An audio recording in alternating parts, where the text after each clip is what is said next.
And we know even mainstream historians back then often exaggerated numbers by about a factor of 10. It's actually pretty common.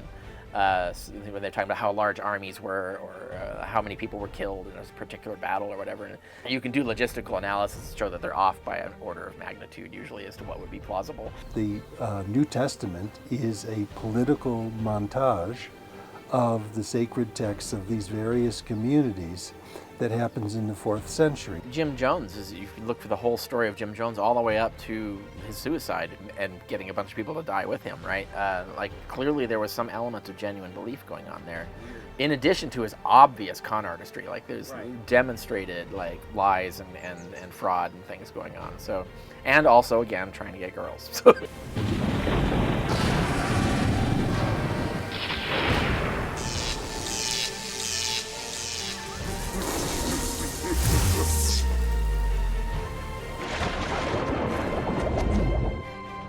Doctors Richard Carrier, Dennis R. MacDonald. Got a question from another patron. What are his estimates as to how fast Christianity grew during the first 3 centuries? And how did the community deal with the failed promises made by Jesus? Yeah, so I have a whole chapter on this. People who want to know, there is a literature on it as well. Sure is. And I cite a lot of it in Not the Impossible Faith. So my book, Not the Impossible Faith, I have a last chapter because... So I have to tell a little bit of the story of the book, right? So there was this book written by J.P. Holding called The Impossible Faith, and it was an argument that Christianity was impossible, it should never have succeeded. And so the only reason that it did succeed is that there was real divine truth behind it. Yeah. And ultimately tried to draw this back to an argument for the resurrection, and therefore the resurrection must have happened because that's the only thing that explains all of these things. And so he had 17 points that he said that Christianity should have failed, and therefore there's no explanation for how it did other than the divine thing. So actually a patron actually hired me to write, paid me several $1,000s to write an extensive rebuttal to this. And so I ended up publishing it and titling it Not the Impossible Faith, so that when you go on Amazon and you search for the Impossible Faith, right underneath it is Not the Impossible Faith. So so you can't avoid seeing the rebuttal if you're trying to buy the original. And I took his 17 points and did one chapter on each, and then I did a final chapter on a broader argument, which is he claims that Christianity grew too quickly, like it was just like gangbusters, sex in the 60s, right? So and so I had a whole chapter on that, and I discuss the evidence, the primary evidence, as well as the scholarship and stuff.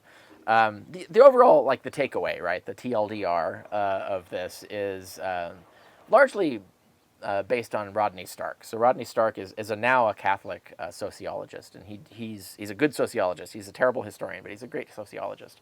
And he shows that if you look at the model of Mormonism and other religious movements that have grown, they grow at a fairly predictable rate, and you can look at it. It's much slower than people think because it doesn't take very long for a small growth rate to result in a large population. This is one of the phenomenon of mathematics, right? You give it 100 years at a small, like 4% per 10 years, a really slow growth rate, or was it 50% even? I can't remember. It was whatever the percentage was per 10 years. It looks small for a very long time, but it very quickly starts growing significantly. And so you can see that with Mormonism. And he says that if you look at the data for Christianity, it tracks, you can see the data points like match right up with the same progressive chart of growth for Mormonism and other religions. So there was actually nothing abnormal about the rate of growth of Christianity. And from that, you can estimate like how many Christians there would have been in the empire at certain points in time. The question, I can't remember if it said a specific date, but if you think like... 3rd century. Yeah, 3rd century. People usually want to know by the time of Constantine, right? Like how many Christians were there. And the estimates are between 5 and 10% of the population might have been Christian by then. And one of the advantages of that is that Christians were exclusivist. So you actually can talk about Christians as opposed to non-Christians. Whereas if you were to talk about Mithraists or Isis worshippers, it'd be like 95% because everybody worships everybody, right? So when you're exclusivist, you're actually excluding all these other options, so there's no overlap. So it looks more stark than it would look otherwise, right? If you were to say like Isis worship, that became super popular super fast too. It's just it doesn't show up as significant because everybody's worshiping everybody. The ISIS cult was not exclusivist.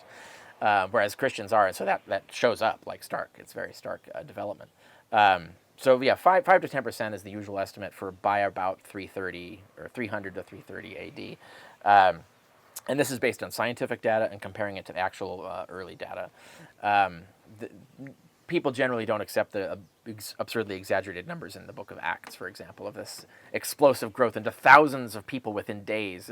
Like, no, that didn't happen. I know they wanted to think that happened, but it didn't. And we know even mainstream historians back then often exaggerated numbers by about a factor of 10. That's actually pretty common. So when they're talking about how large armies were or how many people were killed in a particular battle or whatever. And you can do logistical analysis to show that they're off by an order of magnitude usually as to what would be plausible. So exaggerating numbers is a thing. But there's actually some hard data points. We actually have some actual reliable ways of telling this. But if you look at like early 2nd century, the percentage would be like less than 1% of the population. So it would be a nearly invisible movement at that point. And so that's after 100 years of evangelism. It's just you get another 150 years, that tiny 1% can explode into a 5 to 10% number because just from the same steady pace of growth. So that's the answer to the growth thing. And the question is, how do they reconcile? Jesus had predicted the end was going to come anytime soon. How did they resolve that? And that's, also answered in the sociological literature. We have tons of apocalyptic religious movements that keep going that have been studied scientifically. So you look at all the sects today that have predicted the end of the world in the early 20th century or the middle of the 19th century, and they just keep going. There's a couple books on this. There's a History of the End of the World is one of them, and another is Millennium. Both books cover the history of the end of the world, and they show that basically every century since the dawn of Christianity, in fact, you can go back if you keep following Judaism, for several centuries beyond, every century the end is predicted to come any time now. Every century they reinterpret any time now. Next century, reinterpret any time now.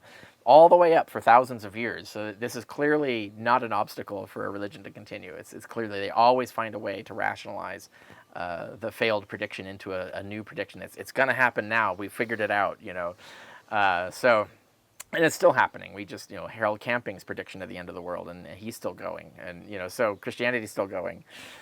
So that's what they do. They always come up with some sort of rationalization. It can be a rationalization where we didn't understand what he said correctly, so they reinterpret.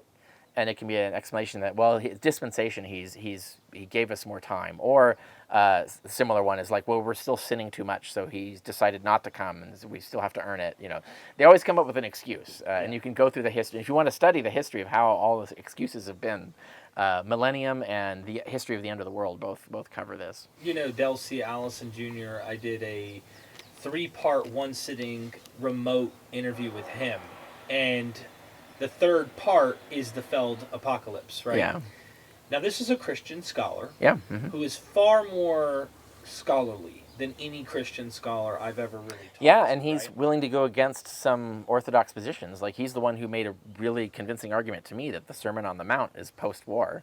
That's a pretty daring position for a Christian to take, but yeah. He said in this interview, well, I do believe Paul and Jesus were wrong about when the end was going to happen or what was supposed to happen and stuff, and I think they were wrong. And I said, I'm saying this as an atheist, and I know you guys will appreciate this. That's honesty. Yeah. That's honesty. He's a good C.S. scholar. Lewis, as much as you may not like his stuff, the honesty of saying, well, they were wrong. Okay? That takes a lot to say that. It does. And he did that. And that made a lot of... I had a lot of respect for him. Yeah. It's a dangerous Pandora's box, though, right? Because as soon as someone admits that they can be wrong, well, now everything's up for questioning, right? So that's why there's the hardliners don't accept that. Like the people who would fire Mike Licona over claiming that there's one piece of allegory. And it's a dangerous thing to say. But if you are... immune to damage and harm, that you can actually say that and be honest, and no one can actually hurt you socially or whatever, professionally or whatever, which I think we're in a place now where people can do that with regard to Christianity. You can challenge Christianity as long as you aren't invested in the conservative university system. Christians quote C.S. Lewis all the time, and it's like this guy's saying what Del C. Allison Jr. is saying. And I mean, if we were to rationalize with their concept of Trinity, right? The way they're willing to let Jesus not know the day or the hour, well, maybe he didn't know what he was talking about this. Yeah, well, you bring up the Trinity. That's pretty funny because I think 99% of Christians are heretics by the official definition of the Nicene Creed. Because I think that's become a point where the rank and file Christians, like, they have their own solution to the Trinity, and you can actually talk to them and you can actually line it up with an actual identified heresy. Right. So there have been some fundamentalist apologists who've complained about this. It's like there's too much heresy among our flock, but that's because no one really cares about the hyper-specific, ultra-technical theology of their religion. Most people aren't interested in that. Most people, if they have a comfortable solution to the Trinity that works for them, that's all they need, right? And there's less policing of this because it's so much work to try and force everybody to believe this hyper-specific thing. I didn't want to get lost on the Trinity. I really wanted to get your thoughts about the apocalypse and the fell and stuff like that. If we could focus on that. I just was pointing out how Jesus is not omniscient and that he gets it wrong, because I want to keep us in the vein of the second coming. I'd like to do that. Absolutely. I have something to say on it. We got to do this on man stuff, right? Or do you want to comment on what I said? Episode. Okay. I want to talk about Dale Allison, and the reason he's able to make that kind of judgment, it's because he's not insecure. What makes people fragile about Jesus or Paul being wrong is that they have an insecurity. And Dale's security comes out of his scholarship. And many times people are insecure because they don't do their homework well enough. And we would all like the world to be simple and straightforward and unproblematic, and we'd like our heroes to be perfect. That's not the way the world works. And Dale and C.S. Lewis, too. C.S. Lewis is very confident in his understanding of the gospel, and so he's not insecure, right? And so I think that good scholarship makes people more secure in their skepticism. So I want to talk about the growth numbers of the early church. And I want to make one comment, I want to make one prolegomenon to a question to Richard, okay? The one comment is that the growth of the church, and Rodney Stark talks about this, was not uniform around the empire. Right, It grew at faster rates in certain areas and different rates at different ones. Now also, they had different sacred texts. And so that the New Testament is a political montage of the sacred texts of these various communities that happens in the 4th century. Now it ultimately happens in the 4th century. There are impulses for this canonization early on, and they're the same things, to try to pull together these various communities and their scriptures and so on. But your questioner asked about things before the mid-4th century, and that's exactly an excellent date for this discussion, because there's a huge debate about the Constantine and the role of Constantine's conversion. And there are two competing models, and this is a part of my prolegomenon to you. One model is that the church was growing around the empire with such power and numbers that Constantine exercised Realpolitik by saying, I can trade on this religious movement that is empire-wide, and it has its own hierarchical structures, emerging hierarchical structures. It has its own cultural connections to antiquity and so on. And it spanned both halves of the empire, which he was in a civil war over at the time. And so it was Realpolitik. His conversion was not a genuine conversion, so that the success of the Christian movement in the empire was an ineluctable and inevitable historical fact. Robin Lane Fox and others have argued that in fact Constantine's conversion was real. He saw the hero in the sky, in this sign conquer, in hoc signo vincit, and if he promised to convert to Christ if he was successful in a battle against his opponent. And it's because he was trying to make good on his, what he considered a divine vision, and his commitment to Christ that he called the Nicaea Council together, that he commissioned scribes to transmit the entire Bible. So our Bible is, to some extent at least, post-Constantinian. And so the question of how widespread was the Christian movement at the time of Constantine? Was it so powerful that Constantine could play the same way that Donald Trump plays on white evangelicals in the United States, to have his base, and so it was pragmatic? Or was it the result of a real conversion in which Constantine was trying to make good on his promise after the key row? So I'm hoping Richard can get here quickly so he can answer the question, because I think you understand what the question is. Absolutely. Yeah, that makes, and the political move would be brilliant if that was the move he actually took. It makes perfect sense using a modern analogy, because you watch Donald Trump prior to, and I don't want to get lost in this, but I do want to get his take. Before these elections, this guy was not an evangelical standing around, God bless you, amen, in Jesus' name, get out of here. But he knows that the white evangelicals in America are going to absolutely say, he said the right words, this guy's the guy, because they're faithful to this tradition. So the question is simply, is Constantine's motivation, and this implies how much growth is in Christianity, like how powerful is this movement, that he is willing to politically be a convert, assuming his I saw this in the sky, come here and let's gather and have everything that he does? Or is it an authentic conversion?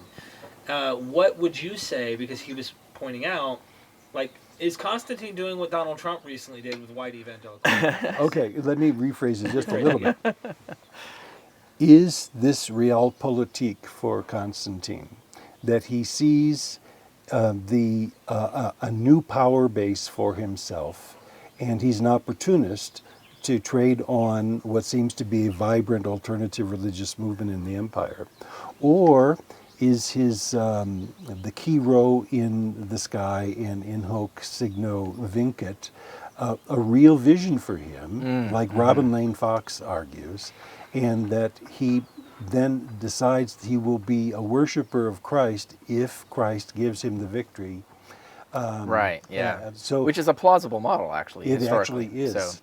So. I have my own take on it that I'll pull out of the bag at some point, but I'd like to know what you think of that. That's one of those historical questions that I, at present, don't think we can answer. I think both are possible, and it's also both at the same time as possible, because you can have the Realpolitik being on his mind, maybe even subconsciously, but even possibly consciously, and then he does the thing like, all right, if I side with you, I'll be with you, and then he takes that seriously, right? So there's both the Realpolitik and the genuine belief, and you can have it consciously like that, but also subconsciously. Like he might not have been perfectly aware of his own thinking at the time.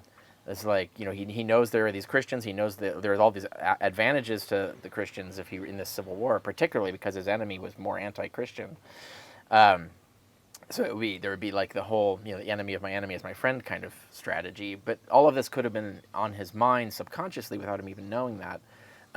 And then, he would tell the story like, well, I just suddenly said I'm going to like trust in Christ. But where that actually comes from a place of his brain processing all of this data. So there's a variety of different models where you can combine both the Realpolitik and the genuine belief. But it's also possible the Trump model is entirely possible, that it's all just show. And the problem, of course, with lying is it looks exactly like telling the truth. So it's hard to tell. If I could make one quick comment about Joseph Smith, I think it's relevant to this. I did a deep dive series with Bryce Blankenagel and David Fitzgerald. That's on this. another model that it was. Right. If Joseph Smith had been elected president, for example. Yeah, well, even before that, like not even getting into that, even that's a crazy, interesting fact. He actually tried to become United States president and was wanting to pretty much kill his way to the top. He had some assassin type friends, but the question is this: was Joseph Smith really believing his own bullshit, or was he creating this stuff just to make money and be able to get girls and do what he's doing and all this stuff, or did he really believe in his own bullshit, right? So the question is, which is it? And Dr. Price wrote a long article on this. Bryce Blankenagel, who's done a deep dive into the historical facts, he goes, this guy believed his own bullshit. Really? Okay. Yes. That would not have been my assumption. He's a con artist, yes, but he's also, like, in a weird way, narcissistic to a point. He's like, is he a liar, lord, or lunatic, right? He's kind of all of those things. And he actually believes in his own, like, it's really, really crazy. I know we can't understand that because we aren't like that. Yeah, I'm skeptical of that theory. I think the evidence, we have so much more evidence, by the way, for the mindset and activities of him than we have for Constantine. So this is I would say is an easier question to answer insofar as it's easy at all. My impression is that it's definitely a con in the same way that L. Ron Hubbard's Scientology was definitely a con, even knowing that Hubbard was definitely insane. Like he was going crazy by the time that this all started.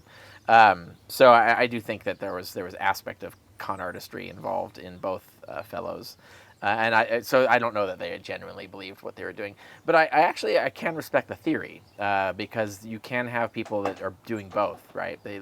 I think like David Koresh probably genuinely believed his own rhetoric, for example. But at the same time, you can kind of show that there's examples of him fudging things a little bit here and there. So. In order to have girls, too, if you notice, like the guys. There's always that. Yeah. He's telling them, no. If you're willing to stay, the only thing is everyone has to abstain from sex except for me. Yeah. And now he's impregnating these guys' wives, and they're not even having sex with their own wives. And you're going, but the guy was a real fanatic who actually believed in his own bogus. You think Jim Jones is, you can look for the whole story of Jim Jones all the way up to his suicide and getting a bunch of people to die with him, right? Clearly there was some element of genuine belief going on there. Weird. In addition to his obvious con artistry, like there's demonstrated like lies and fraud and things going on. So, and also again trying to get girls. So and I'm not trying to say that that's everyone, but in the Constantine case. But the point is, we have these models, right? We have the Trump model, you have the Joseph Smith model, and so on. So there's a lot of possible theories that can map onto the evidence for Constantine. And my position now is I don't think we can answer the question. I don't know. Okay, can I answer the question? Yeah, let's hear Dennis's answer. No, I think it's both and.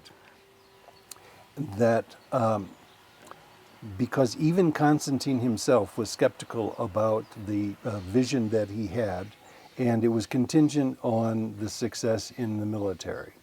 So there's a bit of skepticism there, and I don't think if it were so clear politically that it was to his political advantage, he probably wouldn't have been skeptical. Now, of course, we don't have firsthand accounts until later. It's interesting. I would say like there may have been an advantage for him being skeptical, but go on. Okay. Yeah. But one of the things that even if the empire the Christian movement wasn't populous, it had already created what is going to become ecumenism and hierarchical structures of authority that were in connection with different communities. So there was an emerging self-consciousness of ecumenism. So ecumenism comes from the oikomene, right? That is the Roman Empire. And so I think it wasn't, you can't use it to show that Christianity was so populous, but you can say that it was well organized. And that's what Constantine needed in order to be successful. But I also think Robin Lane Fox makes a legitimate case that Constantine's conversion was real. And of course, Eusebius in his encomium believes that it was real. And Robin Lane Fox gives his own interpretation of the encomium. And he makes a case that this fits the kind of vision conversion that one finds elsewhere in ancient religion and in Roman religion. So I think it's both and, but I don't think it's just how populous the early church was. Correct, I think yeah. it's also has to do with its I think it has more to do. administrative organization. More to do with that. Yeah, absolutely. And gosh, there's so many things I could go off on that, because this idea of trying to unify the empire behind a single religion was actually a tried and failed method that had been going on for about 100 years. So you go through the 3rd century, you have a lot of these guys trying to say, well, now it's Baal cult, well, now it's Sol Invictus, well, and Diocletian tries, well, it's me that's the god person, and so on. And they all failed for various reasons, often because the person involved gets assassinated almost immediately. So you can see this idea of picking a religion to unify the empire under was already a going idea. So Constantine didn't come up with this out of nowhere. And the fact that one of the leading competitors would have been Mithraism, which was so heavily integrated with the military. It was mostly a military thing. But in the 3rd century, as a 50-year-long civil war, the military got ravaged.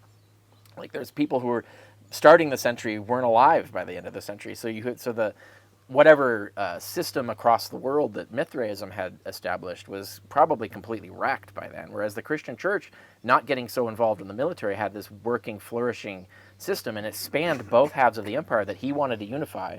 So you have this one unifying thing, and I think, again, that's like because it was a smart move to pick Christians, given that his enemy controlling the eastern half of the empire was anti-Christian. So it was a clever way to position yourself for uniting the empire after you've won, right? So there's a lot of that. But the other point I wanted to make was skepticism.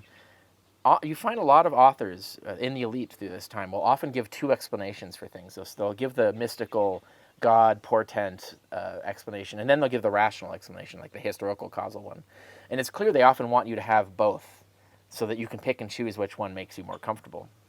And I think when Constantine expresses some skepticism about his own vision, he's playing both markets. He's reassuring the elites who are skeptical that maybe he's being realpolitik, right? And maybe he's not like a complete fanatic and a fool or whatever. So he's got them on his side rather than against him, while at the same time pleasing the Christians by convincing them of his genuine faith. So even if the skepticism could be a play act, because it would actually have political advantage in the kind of way he's trying to unify the empire. So that's my take on all of that. One interesting thing, if you don't mind me ending this, because we only have 3 minutes here. Uh-huh.